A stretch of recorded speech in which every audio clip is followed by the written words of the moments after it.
ازيكم يا بنات، اهلا بيكم في حلقه النهارده. في الحلقه اللي فاتت اتكلمنا عن اكتر 5 اكلات ممكن يوصلوكي للجسم المثالي. في الحلقه دي هتكلم معاكم عن اهم 7 تمارين ممكن تتمرنيهم يحسنوا من مشاكل كتيره جدا في جسمك.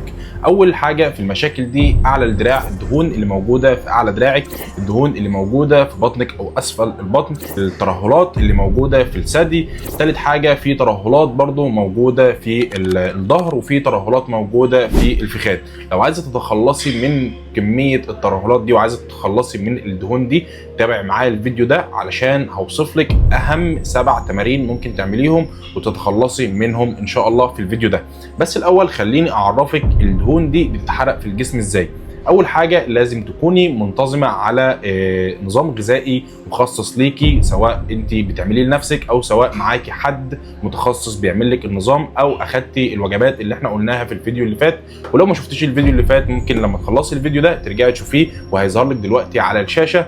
الفيديو ده بوصف لك فيه ازاي تتخلصي من الدهون اللي عندك وازاي تعملي نظام غذائي لنفسك. طيب، عايزين دلوقتي نعرف الدهون دي بتتحرق في الجسم ازاي. انت دلوقتي نسبة السعرات الحرارية اللي انت محتاجاها في اليوم لو يكن 2000 سعرة حرارية، يبقى مطلوب منك ان انت تحرقي مثلا من 500 سعرة حرارية ل 700 سعرة حرارية. طيب، لو انت مش عارفه يعني ايه السعرات الحراريه، السعرات الحراريه باختصار ده البنزيم اللي بيمشي الانسان. يعني ايه البنزيم اللي بيمشي الانسان؟ اي حد بياكل اي اكل بيخش جسمه وبيتحول الى سعرات حراريه.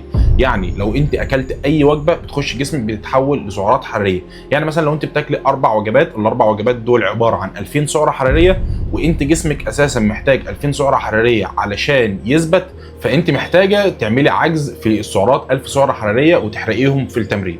يعني كده دلوقتي اتكلمنا على التغذيه، وكده انت عرفتي ازاي تنظمي التغذيه بتاعتك وازاي تعملي عجز في السعرات الحراريه علشان تتخلصي من الدهون اللي عندك. فيلا بينا نبدا على اهم 7 تمارين ممكن تتمرنيهم سواء في البيت او سواء في الجيم علشان يخلصوكي من الدهون اللي موجوده في جسمك ومضايقاكي. واول تمرين وهبدا بيه، وده التمرين المفضل بالنسبه لي لحرق الدهون، وهو الرفرفه الاماميه.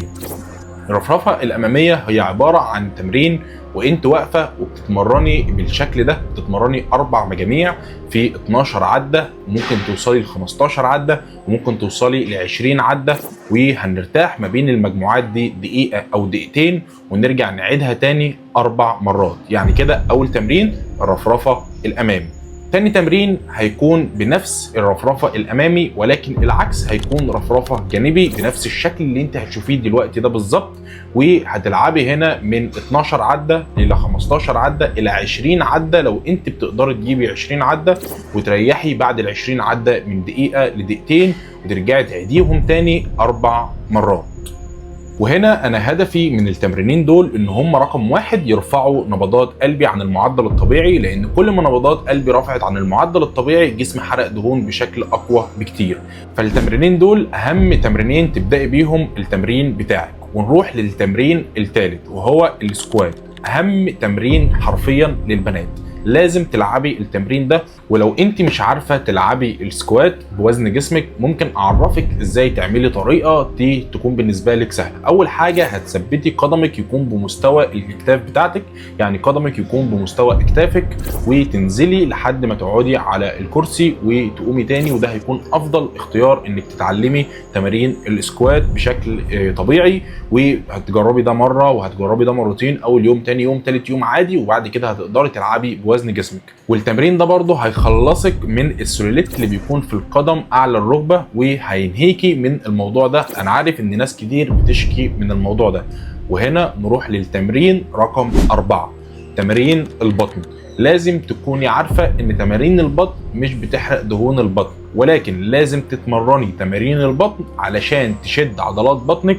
ما تفكريش انك هيطلع لك عضلات زي الرجاله، مش هيطلع لك عضلات زي الرجاله، لان ما عندكيش الهرمون اللي يبني عضلات زي الرجاله. كل اللي بيحصل لك ان الجلد بيتشد وبيكون شكلك حلو، وبيكون الخصر عندك بيكون بشكل افضل بكتير. فلازم تتمرني التمرين اللي هيظهر قدامك على الشاشه ده.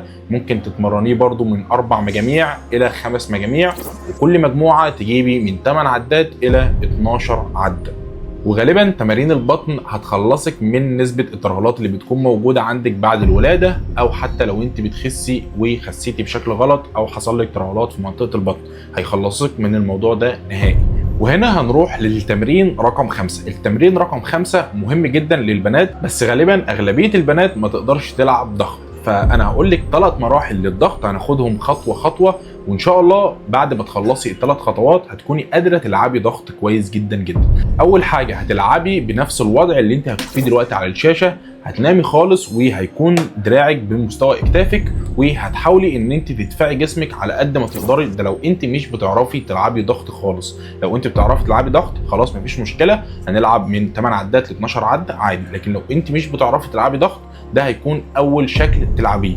طيب في المرحله الثانيه في الاسبوع الثاني نفضل نلعب ده لمده اسبوع او لمده مثلا 3-4 جلسات. طيب الخطوه الثانيه عشان نبدا نتطور في الضغط، هنلغي ان احنا ننام خالص، وهنثبت كوع الرجل بالشكل اللي انت هتشوفيه ده على الارض، وهيكون دراعك بمستوى كتافك، وبرضه هتنزلي وهتطلعي. ودي هيكون المرحله رقم 2، انك لو قدرتي تلعبيها هتحسي كده انك اتطورتي ووصلتي للمرحله رقم 2. المرحله رقم 2 ممكن تطول معاكي شويه، لان الاخيره اللي هي رقم 3 صعبه شويه، ف2 هيكون بالنسبه لك ممكن تاخدي عليها اسبوع او 10 ايام، وبعد كده تجربي تلعبي ضغط كامل. طيب هتيجي تجربي تلعبي ضغط كامل بجسمك كامل زي ما انت هتشوفي على الشاشه دلوقتي، ممكن برضو ما تقدريش تنزلي. اول حاجه هتبداي تاهلي نفسك انك تعرفي تلعبي ضغط كامل.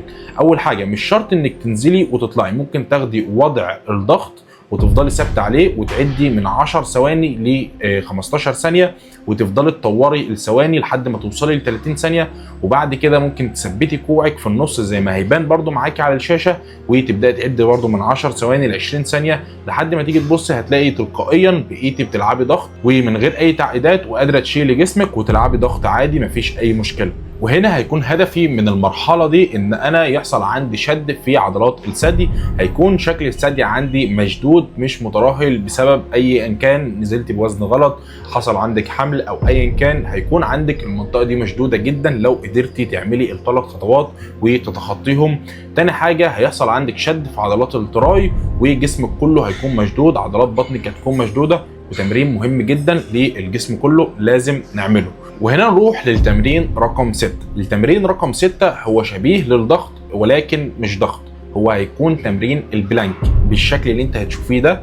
هتثبتي القدم بتاعك برضو بمستوى اكتافك، وهتكوني واقفه على المنطقه اللي هي دي كده على الارض برضو بمستوى اكتافك، وهتثبتي من 10 ثواني ل 15 ثانيه، ولو قادره توصلي ل 20 ثانيه يبقى كتر خيرك. وهتوصلي هنا لعمليه شد للكور اللي هي عضلات البطن هتكون مشدوده في التمرين ده، عضلات الشيست برضه هتكون مشدوده، وعضلات جسمك كلها هيكون فيها شده وهيكون فيها تحسن كبير جدا جدا. وده يودينا للتمرين رقم 7 والاخير، واهم تمرين ممكن تعمليه علشان يحصل عندك شد في عضلات جسمك كلها، تمرين السجده. تمرين السجده ده بالشكل اللي انت شايفاه ده مش هعرف اشرحه لك، انت هتشوفيه كده بالفيديو وهتحاولي تنفذي نفس ما انت شايفه كده بالظبط. وهنا هنلعب الشكل ده 4 مجاميع في 12 عده بس يا جماعه. وده كان فيديو النهارده، اهم 7 تمارين ممكن تعملوهم علشان يوصلوكوا للجسم اللي انتوا بتحلموا بيه، سواء في البيت او سواء في الجيم. ممكن تنفذوا التمارين دي. انا كابتن عزو، مدرب معتمد بقالي 10 سنين وعندي الجيم بتاعي، وكل المشاكل اللي انا بقولها لك دي قابلتنا على ارض الواقع وحليناها باذن الله. لو عجبك الفيديو ما تنسيش تشيريه مع حد من صحابك برضو نفسه يوصل للجسم المثالي، واعملي اشتراك في القناه. ولو واقف عليك اي حاجه في التمرين او في التغذيه اكتبها لي في الكومنتات، وانا برد على كل الكومنتات. انا كابتن عزو، سلام.